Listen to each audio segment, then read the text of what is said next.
$70 for an oil change, and a few weeks later, a $10,000 engine repair estimate. That's the kind of bill nobody wants to see. But the mistake I'm talking about isn't the one most Kia owners expect. And later, I'll show you a simple 5-minute check that could catch a serious oil problem before your engine does. Mistake 1, following the sticker blindly. That little sticker on your windshield says, "See you in 5,000 miles, so you drive away thinking you're covered. But 5,000 miles is not a universal Kia rule. Kia's maintenance schedules can change depending on the model, engine, and how you actually drive. Some newer Kia schedules list around 8,000 miles under normal conditions, while severe use schedules can bring that down to 5,000 miles or 6 months. And severe use might sound like something meant for race cars. It isn't. Kia includes things like short trips, heavy traffic, lots of idling, frequent stop-and-go driving, repeated hard acceleration, towing, mountain driving, and cold conditions. And Kia owners themselves argue about this all the time. Owners were throwing around 5,000, 7,500, and 8,000 mile intervals until the conversation came back to the actual owner's manual and its severe use schedule. So the number on the sticker isn't universal. The conditions you drive in matter. But there's another mistake that sounds completely harmless: choosing your oil by the number printed on the bottle, instead of checking the actual specification your Kia requires. Mistake 2, using any oil because it's the right viscosity. Now here's where a lot of Kia owners make a surprisingly simple mistake. They see 0W20 on the bottle and assume that means it's automatically the right oil. It doesn't. That number is the viscosity. It tells you how the oil flows at different temperatures. But your Kia may also require specific API, ILSAC, or ACEA standards depending on the engine, model, and market. Some current Kia manuals, for example, pair 0W20 with specifications such as API-SN+/SP or ILSAC GF6. And sometimes the manual has additional requirements, including the use of full synthetic oil. And this is where cheap oil can become a false economy. The goal isn't to find the cheapest bottle with the right viscosity, it's to find the oil that actually meets the requirements listed for your specific engine. You'll even find Kia owners arguing about this online. An owner suggested using non-synthetic oil to deal with oil consumption, while other owners pushed back and recommended full synthetic oil for the engine. But remember, those are owner opinions, not proof that one type of oil will fix or cause an engine problem. The safest approach is much simpler. Check the manual, match the exact specification, and don't guess. Because even if you've bought the exact oil Kia wants, there's still another way to turn a $70 oil change into a very expensive problem. Before we move on to the next mistake, we've got something many Kia owners find useful. Our Kia Longevity Guide is a complete buying and maintenance guide packed with engine discussions, maintenance advice, and practical tips to help owners better understand and care for their vehicles. If you'd like to check it out, you'll find it linked in the description. Now, back to the mistakes. Mistake 3, filling by guesswork. This one sounds almost too simple to cause serious damage. You look up the oil capacity, see something like drain and refill 5 quarts, pour in 5 quarts, and call it done. But that number isn't the final check. Kia's own procedure tells you to park on level ground, let the oil settle back into the pan, and then check the dipstick. Kia also specifically warns against overfilling because too much oil can damage the engine. And there are 2 problems here. Too little oil and the engine may not have enough lubrication. That can increase wear and in severe cases contribute to oil starvation. Too much oil and you have a different problem. More oil does not automatically mean more protection. In fact, Kia warns that overfilling can damage the engine. And we've seen Kia owners get this wrong in the real world. An owner added 5 quarts without knowing exactly how much oil was already in the engine. The resulting level was above the intended mark, and the vehicle experienced stalling. Another owner also described adding too much oil after checking the level without properly accounting for how much oil was already in the engine. The correct amount isn't whatever you poured out of the bottle. It's the level the engine actually has after the oil has circulated and settled. Mistake 4. The filter that quietly leaks. Now we get to a problem that can be especially important on newer Kia applications, the oil filter housing. Because an oil change can look completely normal from the outside. The old oil comes out, fresh oil goes in, the filter gets replaced, you drive away. But if the filter, housing, or seal isn't seated correctly, you can have a slow leak that starts after the service. And there are real Kia owner reports of oil filter housing leaks on Tellurides, including reports involving the plastic housing and gasket. One owner in 2026 reported a leak on a 2025 Telluride with only around 6,000 miles.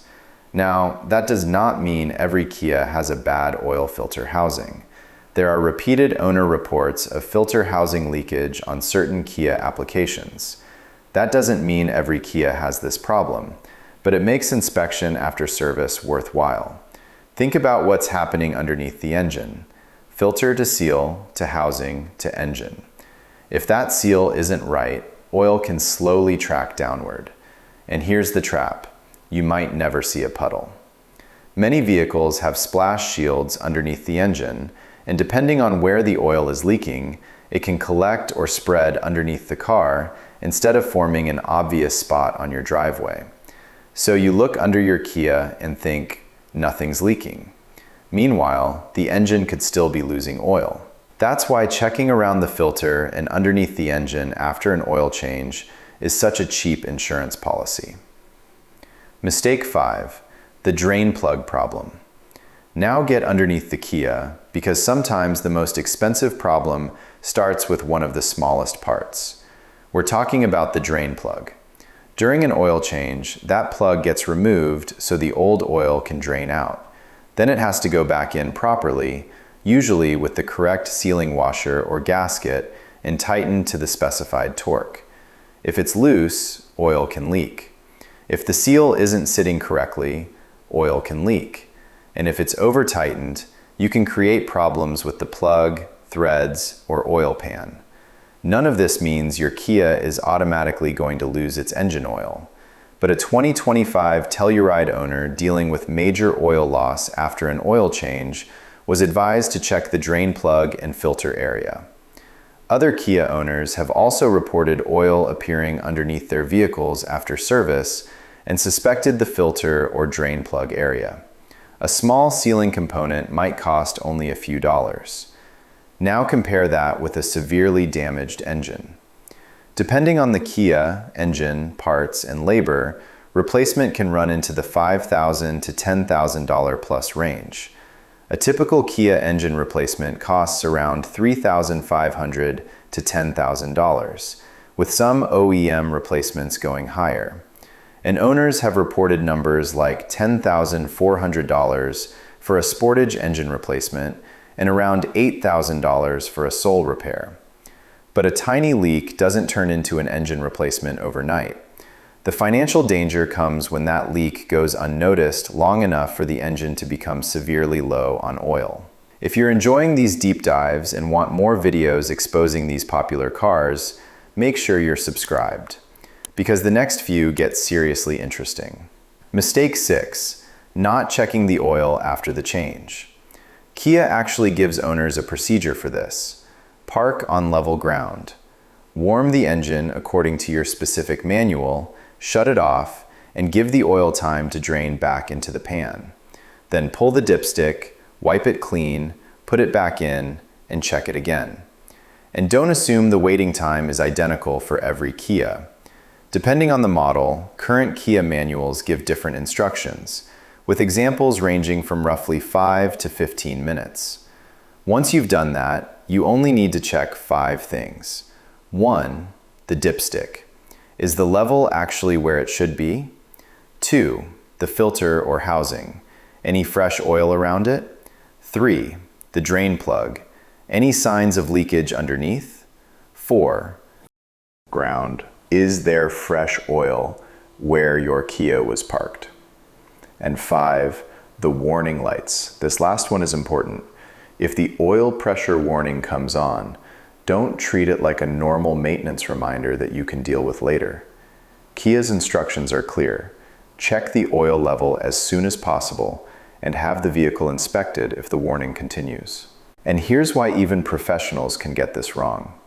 One 2025 Seoul owner reported taking the vehicle in for an oil consumption test and discovering that the dealer had refilled the engine well above the intended level. So yes, even after a professional service, checking the level yourself isn't pointless. You're not accusing the mechanic of doing a bad job. You're simply verifying something that can cost thousands if it's wrong. 5 minutes now is a lot cheaper than finding out your engine was running with the wrong oil level later. And this is where the oil change story gets much more serious. Because changing your oil on time doesn't help much if the engine is slowly using that oil between changes. The bigger Kia problem: oil consumption between changes. Kia's own manuals acknowledge that oil consumption can happen during normal driving. That's why Kia tells owners to check the oil level regularly and refill it when necessary. Here's the trap. You leave the shop with the oil perfectly full. 1,000 miles, slightly lower. 2,000, lower again. But you're thinking, my next oil change isn't due yet. And that's exactly the problem. One Telluride owner reported using roughly half a quart in 1,000 miles. Another documented 2.9 quarts over just 913 miles during an oil consumption test. Another owner reported needing roughly 1 quart every 800 miles. And in another Telluride discussion, an owner said they added 4 quarts after the dipstick was barely registering oil. And here's the really nasty part. Some owners report losing significant amounts of oil without seeing a giant puddle underneath the car. No obvious smoke, no obvious leak, and sometimes no warning light before the situation becomes serious. That's why the question isn't simply, when was your last oil change? The better question is, how much oil is actually in the engine right now? Because once an engine starts running severely low on oil, you're no longer talking about routine maintenance. You're talking about potential engine damage. Now let's talk about something nobody wants to think about until the engine is already sitting in a service bay: the paperwork. The warranty trap, when maintenance records suddenly matter. When an engine fails, documentation can become extremely important. Kia's own maintenance guidance tells owners to keep service receipts and records. And that makes sense. If there's ever a warranty dispute, you want more than your word that the vehicle was maintained. Keep the oil change invoices. Keep your oil and filter receipts. Keep dealership service records. Write down the mileage and date of each service. And if something goes wrong, keep the photos, diagnostic reports, and repair estimates too. Because Kia has also had documented engine-related problems. For example, NHTSA recall 25V099 covered certain 2021 to 2023 Kia Celtas and Souls with incorrectly manufactured piston oil rings that could damage the engine and potentially cause loss of motive power or increase fire risk. But don't take that to mean every Kia engine failure is automatically covered by a recall or warranty. It isn't. And here's where owner experiences get interesting. One Telluride owner whose engine failed described having to provide oil change records and receipts while dealing with Kia over the warranty. Another Seoul owner reported that Kia refused an engine claim after determining the oil changes were overdue, leaving the owner reporting an engine cost of around $6,400. But remember, that's one owner's reported experience, not proof that Kia automatically denies every late service claim. The point is much simpler. If your engine ever becomes a warranty question, you don't want to be searching your bank statements 3 years later trying to prove where you had the oil changed. Keep the records. What you should actually do after every Kia oil change. So, what should you actually do after an oil change?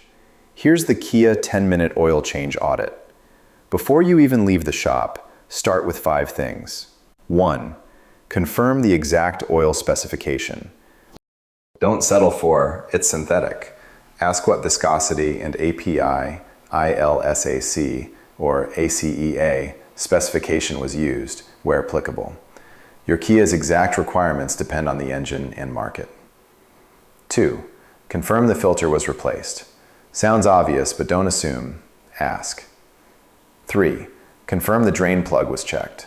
That tiny plug is holding all that fresh oil inside the engine. 4. Look underneath the car. You're looking for obvious signs of fresh oil around the filter and drain plug area. 5. Verify the dipstick. Make sure the level is actually where it should be. Then, once you're home, do 5 more. 6. Park on level ground. 7. Let the oil settle according to your owner's manual. 8. Check the dipstick correctly. 9. Take a quick photo of the mileage and oil level. And 10.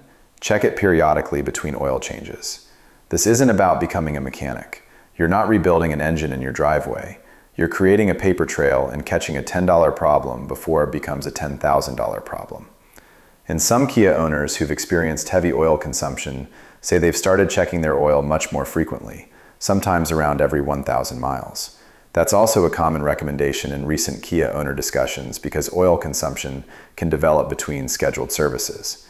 The point is simple. Don't just maintain the oil, monitor it. Because the cheapest Kia engine protection tool isn't some expensive additive. It's knowing what's actually happening on your dipstick. The $10,000 decision: repair, replace, or walk away. Your Kia's engine is damaged, and the repair estimate comes back at several $1,000s. What do? Repair it? Replace the engine? Or walk away from the car? There isn't one answer. First, find out why the engine failed. If there's a recall or a warranty that applies, your situation could be completely different from someone paying out of pocket. If you're paying yourself, get a second opinion before approving a major repair. Ask whether the engine can actually be rebuilt, whether a replacement engine is new, used, or remanufactured, and what warranty comes with the work, because the price can get ugly very quickly. Kia owners have reported engine repair and replacement estimates around $6,400, $8,000, $10,400, and even above $10,000, depending on the model and situation. But here's the calculation people often forget. The repair bill isn't the only number that matters. Look at Kia's current market value. Look at its mileage. Look at its transmission, suspension, electronics, and overall condition. And then ask yourself, if I spend $8,000 fixing this engine, what else could I reasonably expect to spend over the next few years? Sometimes replacing the engine makes financial sense. Sometimes a rebuild makes more sense. And sometimes putting another $8,000 into an older Kia simply isn't rational. That's why the smartest move isn't immediately reaching for your wallet. Diagnose the failure, check the warranty, get the numbers, then make the decision. Because $10,000 is a lot easier to spend when you're panicking than when you're actually doing the math. Before you go, we've got something many Kia owners find useful. Our Kia Longevity Guide is a complete buying and maintenance guide packed with engine discussions, maintenance advice, and practical tips to help owners better understand and care for their vehicles. If you'd like to check it out, you'll find it linked in the description. But what do you think? Which mistake is the biggest one? Let us know in the comment section below, and let us know if you've ever had to deal with one of these mistakes. Also, if you enjoyed the video and found this data helpful, don't forget to subscribe and share it with someone who owns or is shopping for a Kia. Thanks for watching, as we very much appreciate your support. See you on the next one.